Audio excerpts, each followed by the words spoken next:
좋은 날입니다. 7월 16일 GT 묵상이 함께 하신 여러분 환영하고 축복합니다.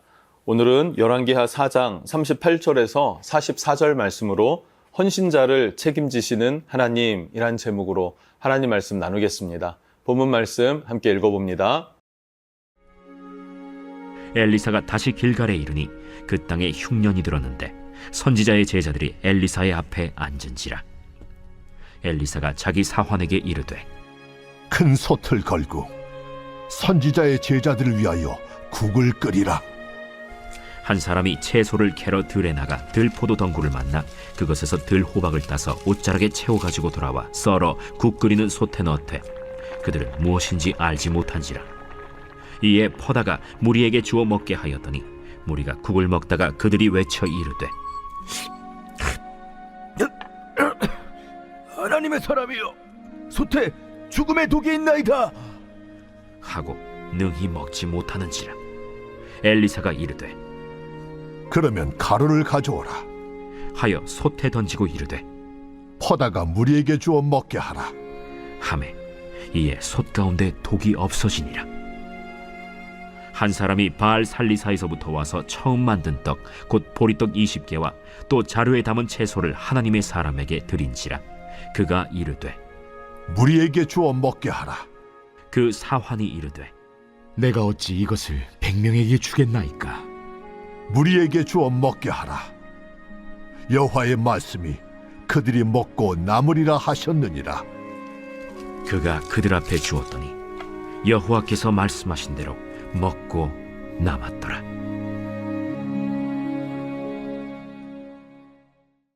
오늘 말씀을 보면 엘리사는 자기 스승이었던 엘리야가 행했던 그 사역을 계승해가는 모습을 발견할 수 있습니다. 38장입니다. 엘리사가 다시 길갈에 이르니 그 땅에 흉년이 들었는데 선지자의 제자들이 엘리사의 앞에 앉은지라.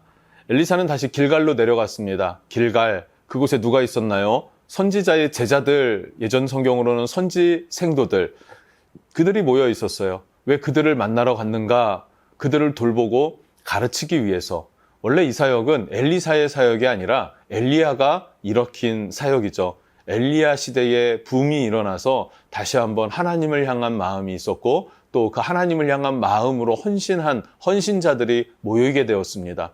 그리고 그들을 가르치는 사역이 엘리사까지도 계승되어져서 흘러왔다라는 것을 알 수 있고요. 그 땅에 흉년이 들었는데 라 그래요. 그 땅에 흉년이 들었는데 학자들은 한 7년이라고 하는 긴 흉년을 감당했다라고 이야기를 하고 있습니다. 먹을 것이 많이 부족한 시대. 그러면은 선지생도들은 더더욱 힘들었었겠죠. 그러니까 이때 이들이 어떻게 살아가는지 또 어떻게 살아가야 하는지 이런 것들을 엘리사는 가르쳐 주려고 그리고 멘토링을 해주려고 찾아갔다라고 볼 수 있습니다.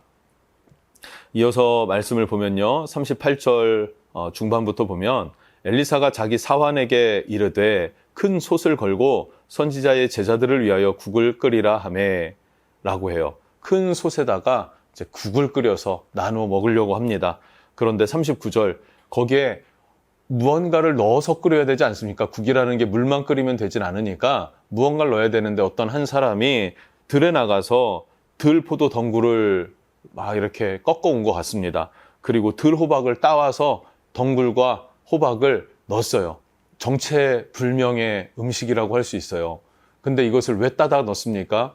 그만큼 배고픔이 절박했다라는 것을 알 수 있습니다. 배고픔이 절박하니까 먹음직스러운 것들을 따다가 넣은 거예요. 위험하지 않겠습니까? 당연히 위험할 수밖에 없죠. 그래서 40절 말씀에 먹다가 이런 외침이 들려옵니다. 하나님의 사람이여 솥에 죽음의 독이 있나이다 하고 능히 먹지 못하는지라. 죽지는 않은 것 같습니다. 그런데 이 국을 먹으니까 죽을 것과 같이 고통스러운 복통과 토를 하게 되거나 이런 상황이 일어난 것 같습니다. 그럼 어떻게 해야 됩니까, 여러분? 상식적으로 이 솥에 있는 국은 못 먹죠. 버려야 되죠.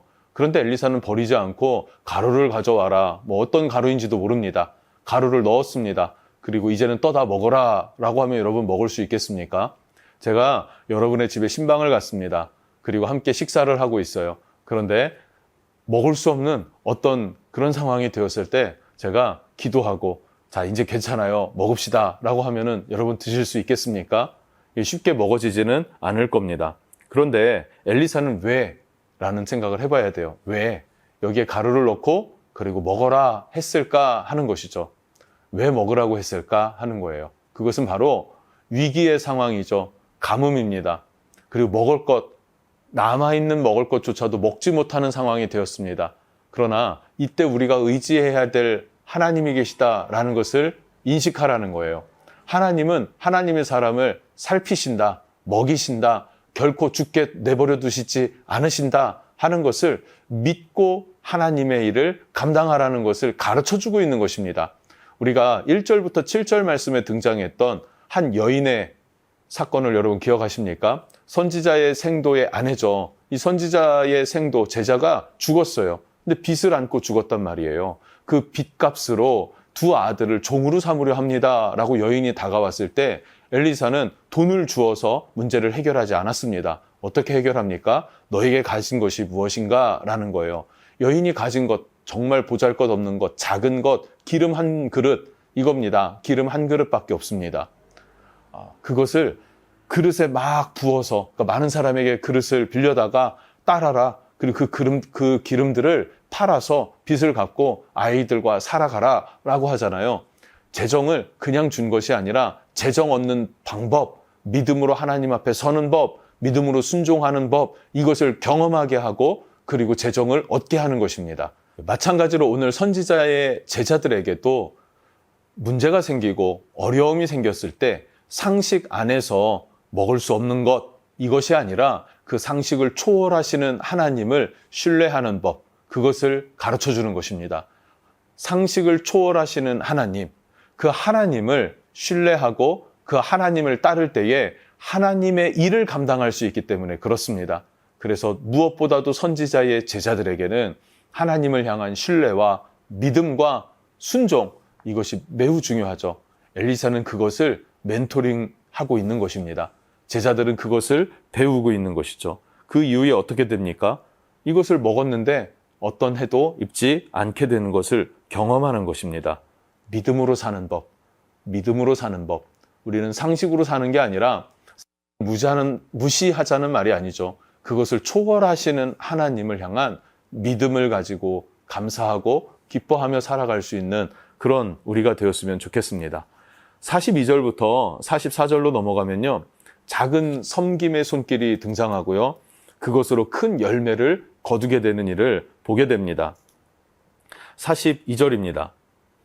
한 사람이 바알 살리사에서부터 와서 처음 만든 떡, 곧 보리떡 20개와 또 자루에 담은 채소를 하나님의 사람에게 드린지라.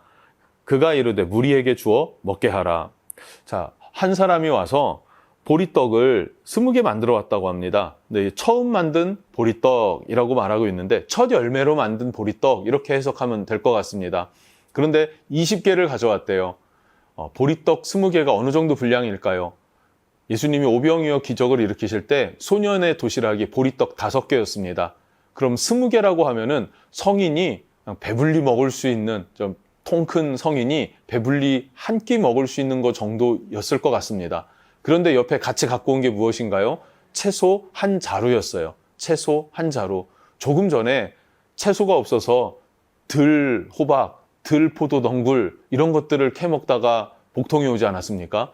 그런데 그 상황을 지난 후에 하나님의 능력을 경험한 후에 어떤 한 사람의 손길을 통해서 채소를 한 자루를 얻게 되었어요. 근데 중요한 건 뭡니까?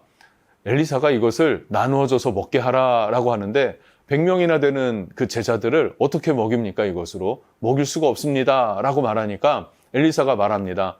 아니야, 먹여라 라는 거예요. 나누어줘 먹게 하라 라는 거예요. 이렇게 말한 이유가 뭡니까? 여호와의 말씀이 그들이 먹고 남으리라 하셨기 때문에 엘리사는 나누어서 먹게 하라 한 것입니다. 바로 하나님의 말씀에 순종하는 법을 가르쳐 주는 것이죠. 43절 하반절인데 이 부분을 한번 읽어보겠습니다. 또 이르시되 무리에게 주어 먹게 하라. 여호와의 말씀이 그들이 먹고 남으리라 하셨느니라. 여러분, 하나님의 말씀에 이게 말이 안 되잖아요. 보리떡도 많이 부족하고요. 채소 한 자루가 있는 거, 그 좋아요. 한 자루는 좋은데 100명이 먹을 양은 아니지 않습니까? 그런데 나누어 주라는 거예요. 반복해서 나누어 주라는 거예요. 이유가 무엇입니까? 여호와의 말씀이 먹고 남을 것이다. 그 말씀에 순종하는 거예요. 상황을 보고 안 된다가 아니라 하나님의 말씀을 붙잡고 순종하는 것입니다. 어떻게 됩니까? 44절. 그가 그들 앞에 주었더니 여호와께서 말씀하신 대로 먹고 남았더라. 아멘. 여러분, 이 부분은 대단히 중요한 부분입니다. 그리고 엘리사의 사역 또한 중요하죠. 어떤 사역입니까? 제자들을 멘토링하는 그 사역입니다. 이스라엘은 지금 영적인 불이 꺼져가고 있습니다. 흑암 가운데 치닫고 있습니다. 그래서 그들을 살려내야만 했고 하나님을 경외하는 사람으로 세워야만 했습니다. 그러지 않으면은 이스라엘은 소망이 없기 때문에 그렇죠. 엘리사는 이스라엘의 영원히 잠들지 않도록, 이스라엘의 영적인 불이 꺼지지 않도록 흉년 중에도 선지자들을 살폈고, 그리고 영적 가르침을 주고 있습니다. 여러분, 하나님의 말씀을 믿고 살아가는 삶을 보여주고 경험시키는 것, 그게 엘리사의 사역이었다면 지금 우리가 사모하고 기대해야 될, 그리고 바라봐야 될 그 사역의 방향은 무엇이겠습니까? 시대를 보면 너무나 어두워져 가는 것 같지 않습니까? 이기적이게 변하고요. 교회를 떠나는 사람은 늘어가고 손가락질하는 사람은 많아집니다. 이때에 하나님의 능력과 권능으로 다시 한번 이 땅에 주님의 복음이 충만하게 되어지는 그 부흥의 날을 사모하는 저와 여러분이 되었으면 좋겠습니다. 여러분, 믿음으로 승리하시기를, 또 믿음으로 설 수 있기를, 그래서 이 땅의 교회들이 다시 한번 세상의 소망이 될 수 있고 열방의 소망이 될 수 있기를 주님의 이름으로 기도해 봅니다. 함께 기도하겠습니다. 주님, 감사합니다. 주님께 헌신하고 주님 앞에 서려고 하는 그 사람들을, 헌신하려는 사람들을 하나님은 책임져 주십니다. 우리 믿음의 사람들이 순종하며 나아갈 때 하나님, 눈에 보이는 상식적인 것에 묶이는 것이 아니라 우리의 마음이 그 모든 것을 초월하시는 하나님의 말씀에 있게 하셔서 그 말씀을 따라 소망을 갖고 또 말씀을 따라 순종할 줄 아는 그런 은혜가 있게 하여 주시옵소서. 하나님께서 그렇게 헌신한 자들을, 선지자들의 자들을 책임지시고 먹이십니다. 입히십니다. 그리고 우리 주님께서도 말씀하실 때에 뱀을 집어도 무슨 독을 마실지라도 해를 받지 않을 것이다. 병든 사람에게 손을 얹으면 낫게 될 것이다 라고 말씀하셨듯이 우리로 하여금 보호하시고 또 채우시고 능력으로 역사하시는 것들을 경험하게 하여 주옵소서. 예수님의 이름으로 기도합니다. 아멘.